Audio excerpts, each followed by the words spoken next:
ውድ አድማጮቼ ተመልካቾቼ እንዴት ሰነበታችሁ?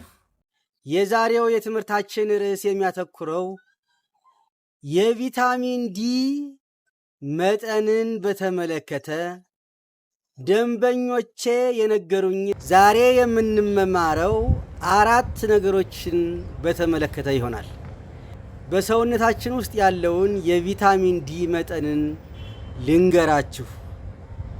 ሁለተኛ የ15 ደንበኞችን ስሜትና ምልክት ልንገራችሁ። ሶስተኛ የቪታሚን እጥረትን በዓለም አቀፍ ደረጃ እስከ አማራ ክልል ድረስ ያለውን የቫይታሚን ዲ እጥረትን በተመለከተ ለእናንተ ላጋራችሁ። አራተኛ የኔ ምልከታን በላቦራቶሪ ውጤት መሰረት የተገኘውን ላጋራችሁ። በሰውነታችን ውስጥ የቪታሚን ዲ መጠን በተመለከተ እነዚህ 5ቱን ላጋራችሁ። ለምሳሌ የቪታሚን ዲ መጠን ከ12 በታች ከሆነ ከፍተኛ ወይም አደገኛ ደረጃ የደረሰ የቪታሚን ዲ እጥረት አለ ብለን ልንናገር እንችላለን። ሁለተኛ ከ12 እስከ 20 የቪታሚን ዲ እጥረት እንዳለ ያሳየናል። በላቦራቶሪ ውጤታችን መሰረት ከ30 እስከ 100 ድረስ ያለው የቪታሚን ዲ መጠን ከ30 እስከ 100 ድረስ ከሆነ እጥረት የለም ብለን ልንናገር እንችላለን። አምስተኛውና የመጨረሻው ከ100 በላይ ከሆነ በደማችን ውስጥ ከ100 በላይ ከሆነ የቪታሚን መጠናችን መርዛማ የመሆን እድሉ የሰፋ ነው የሚለውን ይሆናል። ስለዚህ ከ1 እስከ 5 ያሉትን በሰውነታችን ውስጥ የሚገኘውን የቪታሚን ዲ መጠን ካየን በኋላ የሚከተሉትን የደንበኞችን ስሜትና ምልክት በማየትና በመስማት እና በማዳመጥ የግላችንን ስሜት አብረን ልናያይዝበት የምንችል እድል ነው ማለት ነው። ታካሚ 1 ጾታው ወንድ ሲሆን እድሜው 26 ነው። ግራም ሆነ ቀኝም እግሬን ያመኛል አለ። ቁርጭምጭምቴን ያመኛል አለ። እግሬን መውጋት ነው አለ። በተለይ ታችኛውን እግሬን ይወጋኛል አለ። አንዳንድ ቀን ደግሞ እግሬን መደንዘዝ ያስከትልብኛል አለ። ከደም ውስጥ ያለው የቪታሚን ዲ መጠን ሲለካ 20.6 ናኖግራም ነበር። ሁለተኛው ታካሚ ደግሞ ጾታው ወንድ ነው። እድሜው 50 አካባቢ ይደርሳል። ግራ እግሬን ያመኛል፣ ይቆረጥመኛል አለ። ፀሐይ ሲመታው የለቀቀኝ ይመስለኛል። ህመሙ ፀሐይ ሲመታው የለቀቀኝ ይመስለኛል። ቁርጭምጭምቴን ደግሞ ያመኛል። እግሬን መውጋት ነው። በተለይ ደግሞ ታችኛውን እግሬን ይወጋኛል። እጄ ይሰንፋል። በቀዘቀዘ ውሃ መታጠብ አልችልም። በደም ውስጥ ያለው የቪታሚን ዲ ውጤት ሲለካ 20.6 ናኖግራም ነበረ። ሶስተኛው ታካሚ ጾታው ወንድ ነው። እድሜው 59 አካባቢ ሲሆን የህመሙ ስሜትና ምልክት ደግሞ በግራም በቀኝም እግሬን ያመኛል። ቁርጥማት የለኝም። ወገብ ቅልጥሜን ያመኛል። ጠዋት ስነሳ ሟምቶ ነው የማገኘው ሰውነቴ። እግሬ እንዳለ ሟምቶ ነው የማገኘው አለ። ስጋዬ ካጥንቴ የተላቀቀ ይመስለኛል አለ። ድንዝዝ ይለኛል አለ። የቪታሚን ዲ መጠኑ ሲለካ 19.8 ነው። ይህም እጥረት እንዳለ ያሳየናል ማለት ነው። አራተኛው ታካሚ ጾታዋ ሴት ነች። እድሜዋ 40 ነው። ጋይ እስከ ታች ድረስ ያመኛል፣ ይቆረጥመኛል። ስረግጥበት አያስረግጠኝም እግሬ። ቁርጭምጭምቴን ያመኛል፣ ታፋዬን ያመኛል፣ ወይም ደግሞ ታላቄን እንደሚሉት ነው በአንድ አካባቢ፣ እሱን ያመኛል። በደሟ ውስጥ ያለው የቪታሚን ዲ መጠን ሲለካ 18.1 ናኖግራም። ታካሚዋ 5 ጾታዋ ሴት ስትሆን እድሜዋ 22 ነው። ስለዚህ እቺ ልጅ ወጣት ነች። ግን የእግሬን ጣት ያቃጥለኛል፣ ጣቴን ያቃጥለኛል፣ የእግሬን ጣት እከኪው እከኪው ይለኛል አለች። የእግሬን መሃሉን ያቃጥለኛል፣ ታች ሶሉን ያቃጥለኛል አለች። የእግሬ ቅልጥሙ ላይ የሆነ የተጠራቀመ ነገር ያለ ይመስለኛል፣ ይከብደኛል እግሬ አለች። ግራ ወገቤን ወይም ደግሞ ታፋዬን ያመኛል ወይም ታላቄን ያመኛል፣ ታፋዬን ያመኛል አለች። የቪታሚን ዲ መጠኗ ሲለካ 17.7 ናኖግራም በሚሊ ሊትር ነበረ። ይህም እጥረት እንዳለ ያሳየናል። በዚህ ምልክት የዚህ የደም ውጤት ሲለካ በጣም እጥረት እንዳለ ያሳያል። ስድስተኛዋ ታካሚ አሁንም ሴት ነች። እድሜዋም 37 አካባቢ ይሆናል። የህመሙ ስሜትና ምልክት እግሬ የወለቀ ይመስለኛል፣ ተቀምጬ ስነሳ እቸገራለሁ፣ ብዙ ስቆምም እቸገራለሁ፣ በተለይ መደንዘዝ ይከሰትብኛል፣ ታፋዬን ያመኛል፣ ስተኛም እቸገራለሁ አለች። በዚህ ምልክትና ስሜት በደሟ ውስጥ ያለው የቪታሚን ዲ ውጤት ሲለካ ወደ 17.5 የሚሆን ናኖግራም በሚሊ ሊትር ነበረ። እጥረት መኖሩን ያሳያል። ሰባተኛዋ ታካሚ ጾታዋ ሴት ነው። እድሜዋም 50 አካባቢ ነው። መነሻ ምክንያቱ ወድቄ ነበረ ነው የምትለው። የህመሙ ስሜትና ምልክት ደግሞ የጓጎለ ይመስለኛል አለች። ታላቄን ወይም ታፋዬን፣ ወገቤን ያመኛል፣ ግራ ወገቤን ያመኛል አለች። በእጄ አያስነካኝም፣ ልነካው ስፈልግ በእጄ አያስነካኝም፣ እሳት ይነድብኛል አለች። ቁርጥማት ይቆረጥመኛል አለች። በዚህ ይህን ምልክት ተንተርሶ የቪታሚን ዲ እጥረት መኖርና አለመኖሩን ቸክ ሲደረግ አሁንም 17.5። ስምንተኛው ታካሚ አሁንም ሴት ነች። እድሜዋም 45 አካባቢ ነው። የህመሙ ስሜትና ምልክት እጅና እግሬን ያመኛል አለች።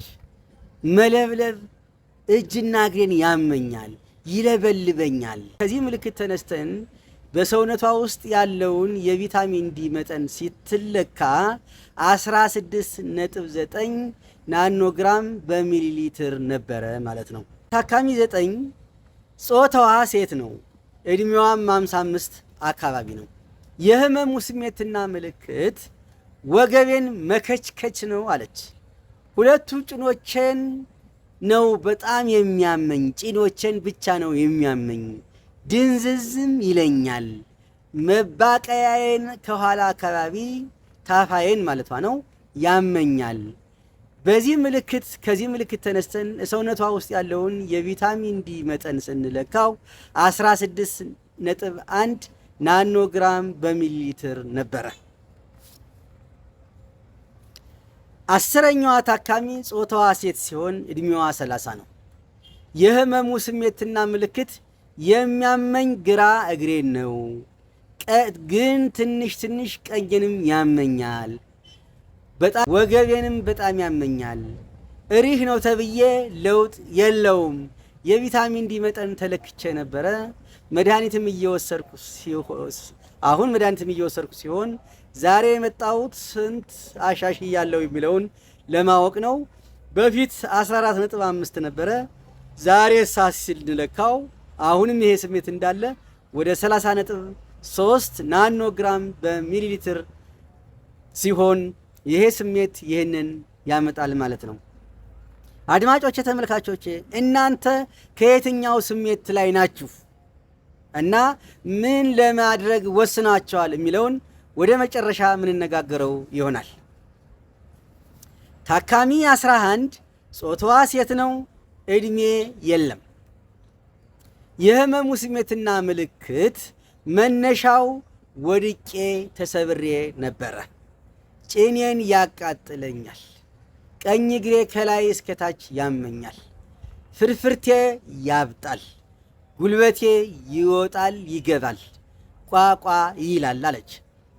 በሰውነቷ ውስጥ ያለውን የቪታሚን ዲ መጠን ስንለካው 14.5 ናኖ ግራም በሚሊ ሊትር ነበረ። ታካሚ 12 አሁንም ሴት ስትሆን እድሜዋ 45 ነው። የህመሙ ስሜትና ምልክት ቀኝ እግሬን ያላምጠኛል አለች። ከታፋዬ በመነሳት ወደ እግሬ ይሄዳል፣ ሲሄድም እሰማዋለሁ አለች። እዚያው ውሃ የቋጠረ ይመስለኛል። መነሳትና መቀመጥ ደግሞ አልችልም። የሆነ ነገር ነው ተደግፌ መነሳት የምችለው እንጂ ራሴን ችዬ አልነሳም አለች። በዚህ ምልክት የሰውነቷ ውስጥ ያለውን የቪታሚን ዲ መጠን ስትለካ 13.2 ናኖ ግራም በሚሊ ሊትር ነበረ። ታካሚ 13 ጾታዋ ሴት ነው። እድሜዋ 74 ነው። የህመሙ ስሜትና ምልክት ደግሞ ለሽንት ምርመራ ነው የመጣችው። እሷ የመጣችው ለሽንት ምርመራ ነው። እነዚህን ምልክቶች ከላይ የተጠቀሱትን ብዙ ምልክቶችን ስትነግረኝ እዚያው አሳመንኳትና እንድትመረመር አደረኳት። ከነገረችኝ ዋና ዋና ምክንያቶች ውስጥ እዚያው ውሃ የቋጠረ ይመስለኛል፣ መነሳትና መቀመጥ አልችልም፣ የሆነ ነገር ነው ተደግፌ መነሳት የምችለው አለችኝ። ይችን ሴትዮ የቪታሚን ዲ መጠኗ ስትለካ 12.9 ነበረ። ይህንን ይዤ ለሐኪም ጋር ሄዳ የውስጥ ደዌ ሐኪም ጋር ሄዳ የበለጠ ከሱ ጋር እንድትወያይ አድርጊያታለሁ። የመጣችበትን ሁኔታም ሐሳቧን አስቀይሻታለሁ። በእርግጥ የመጣችው ታማ ነው።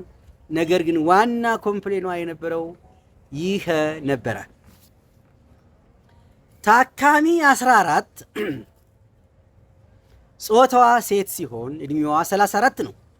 በብርድ ሰዓት መከትከት፣ በቅዝቃዜ ጊዜ ታፋያን መከትከት፣ ጠቅ ማድረግ፣ ብዙ ሰዓት መቀመጥና መቆም አለመቻል፣ ተረከዜንን ማቃጠል፣ አንዷን ጣት ማቃጠል፣ ምጡ ሲመጣ ወገቤን ነው የሚያመው። ምጡ ሲመጣ ወገቤን ነው የሚያመው ማለት በጣም ከፍተኛው ህመም ሲነሳ ለማለት እንደሆነ ገብቶኛል። ስለዚህ በዚህ የስሜትና ምልክት ተመርኩዘን የቪታሚን ዲ መጠኗ ስትለካ 7.4 ናኖ ግራም በሚሊ ሊትር ነበረ። ይሄ በጣም ከፍተኛ እጥረት ነው። የመጨረሻዋ አሁንም ሴት ነች። እድሜዋ 34 አካባቢ ነው።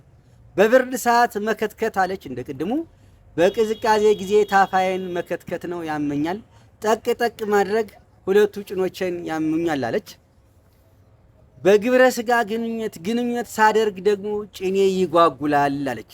ይደክመኛል፣ ስራ ይሆንብኛል፣ ራሱ የእግሬን ጫማ ቆፍረሽ ብዩ ይለኛል፣ ይበላኛል፣ ያሳክከኛል፣ የብልቴን ዙሪያ ደግሞ ድንጋይ ይሆናል፣ ያብጣል፣ ይጓጉላል አለች። ብዙ ሰዓት መቀመጥና መቆም አለመቻል፣ ተረከዜን ማቃጠል፣ አንዷን ጣት ማቃጠል፣ ያላምጠኛል፣ ቀኝ እግሬን ያመኛል፣ ማንጅራቴን መገተር ይከሰትብኛል፣ ማንጅራቴ ይገተራል፣ ጭንቅላቴ ላይ መፍላት፣ ጫንቃያን እሹኝ ያሰኘኛል፣ ምጡ ሲመጣ ወገቤን ነው አለች። የቪታሚን ዲ ውጤቷ ስትለካ በደም ውስጥ በእነዚህ ብዙ ስሜቶችና ምልክቶች መሰረት የቪታሚን ዲ ውጤቷ ሲለካ 5 ናኖ ግራም በሚሊ ሊትር ነበረ። አድማጮቼ፣ ተመልካቾቼ የእነዚህን የ15ቱን የደንበኞችን ገጠመኝ ስሜቶችንና ምልክታቸውን በተመለከተ እንደዚህ ዘርዝር የላቸዋለሁ። ከዚህ ምልክትና ስሜት እናንተ ምን ተማራችሁ? ምን ልትማሩ ትችላላችሁ?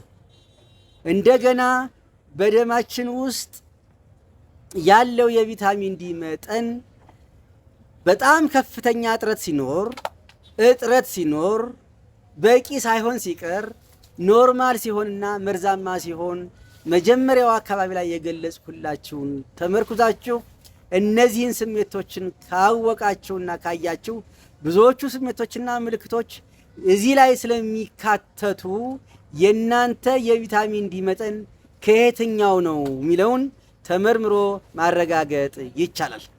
እንዲህ ከሆነ የእጥረት መጠን በዓለም ደረጃ ምን ያህል ነው? የቪታሚን ዲ እጥረት መጠን በዓለም ደረጃ ምን ያህል ነው የሚለውን ስናይ በዓለም ላይ ከተጠኑት ጥናቶች 300 ጥናቶች ውስጥ 7.9 ሚሊዮን ሰዎች በጥናቱ ተካተው ነበረ። ከነዚህ ውስጥ ደግሞ 81 ሀገሮች በዚህ ጥናት ተካተው እና ጥናቱ ተካሂዶ ነበረ። በዚህ መሰረት 15.7% የሚሆኑት ሰዎች ከ12 ናኖሜትር በሚሊ ሊትር ውስጥ ነበረ። ይሄ ማለት ከፍተኛ እጥረት ያለባቸው ሰዎች 15.7% ነበሩ ማለት ነው። 47.9% የሚሆኑት ሰዎች ከ20 ናኖሜትር በሚሊ ሊትር ነበረ። ይህ ማለት እጥረት የነበረባቸው ሰዎች 47.9% ነበረ ማለት ነው። 76.6% የሚሆኑት ሰዎች ደግሞ ከ30 በታች። ይህ ማለት በቂ የቪታሚን ዲ መጠን በሰውነታቸው ውስጥ የለም ማለት ሲሆን በዓለም ላይ ከፍተኛ የቪታሚን ዲ እጥረት እንዳለ ያሳየናል ማለት ነው። ሌላ ጥናት ተጠንቶ ነበረ። ከዓለም ካለው ሰው ውስጥ ይላል ከዓለም ካለው ሰው ውስጥ ግማሽ ያህሉ ወይም 50% የሚሆነው ህዝብ የቪታሚን እጥረት እንዳለበት በጥናቱ ተገልጿል። ስለዚህ ችግሩ በጣም አሳሳቢ ነው ማለት ነው። በአፍሪካ ውስጥ ደግሞ ስናየው ወደ 34.2% የሚሆነው የቪታሚን ዲ እጥረት እንዳለባቸው ያሳያል። በሀገራችን በኢትዮጵያ በልጆች ላይ ከ11 እስከ 18 ዓመት ባሉት ልጆች ላይ በተጠናው ጥናት መሰረት የደም መጠኑ የቪታሚን ዲ መጠኑ ከ30 በታች የሆኑት ልጆች 42% ናቸው። ይህ ማለት እጅግ በጣም ከፍተኛ የቪታሚን ዲ እጥረት አለ ማለት ነው። አዲስ አበባ አካባቢ በተጠናው ጥናት መሰረት 74% የሚሆነው ማህበረሰብ የቪታሚን ዲ እጥረት እንዳለበት ይታያል። አማራ አካባቢ 42% አካባቢ የሚሆነው የቪታሚን ዲ እጥረት እንዳለበት ያሳያል። ኦሮሚያ 41% የሚሆነው የቪታሚን ዲ እጥረት እንዳለበት ይታያል። ደቡብ አካባቢ ደግሞ 27% አካባቢ የሚሆነው የቪታሚን ዲ እጥረት እንዳለበት ይታያል። እኔ የምሰራበት ተቋም ውስጥ ደግሞ የዚህንን ምርመራ ሁኔታ ልንገራችሁ። አጠቃላይ የ2 ዓመት ዳታ 786 ሰዎችን ውጤት ለማየት ችያለሁ። ከ12 በታች የሚሆኑት የቪታሚን ዲ መጠናቸው ከ12 በታች የሆኑ ሰዎች 5%ና አደገኛ የቪታሚን ዲ እጥረት ያለባቸው ናቸው። ከ12 እስከ 20 46.6 እጥረት አለባቸው። ከ20 እስከ 30 የሆኑት ደግሞ ከ48.6% ሲሆን በቂ ያልሆነ ቪታሚን መጠን አላቸው ማለት ነው። በአጠቃላይ ከ20 በታች ያሉት ስናያቸው በደማቸው ውስጥ ያለው የቪታሚን ዲ መጠን ከ20 በታች ያሉትን ስናያቸው 51.1% ይሆናሉ። ይህ ጥናት አይደለም። እንግዲህ ይህንን ስናየው ከፍተኛ የቪታሚን ዲ እጥረት እንዳለ የምናስተውለውና የምናየው ሲሆን በእርግጥ ይህ ጥናት ትክክለኛ ጥናት አይደለም፣ ምልከታ እንጂ። ለዞሮ ዞሮ የቪታሚን ዲ እጥረት በአማራ ክልል በባህር ዳር ከተማ ውስጥ እንዳለ ለማሳየት እወዳለሁ። ታዲያ እንደዚህ ከሆነ ቪታሚን ዲ ምንድነው? እጥረቱ እንዴት ይመጣል? ቪታሚን ዲ ማለት ምን ማለት ነው? ምርመራውና ሕክምናው እንዲሁም መከላከያው እንዲሁም መቆጣጠሪያ ወዘተ በተመለከተ እንዴት ነው የሚለውን በሚቀጥለው ቪዲዮዬ ይዤ እመጣለሁ። የዛሬውን ቪዲዮዬ በዚህ ላይ ጨርሻለሁ። በሚቀጥለው ቪዲዮ እስከምንገናኝ ድረስ ጤና ይስጥልኝ። ሰላም።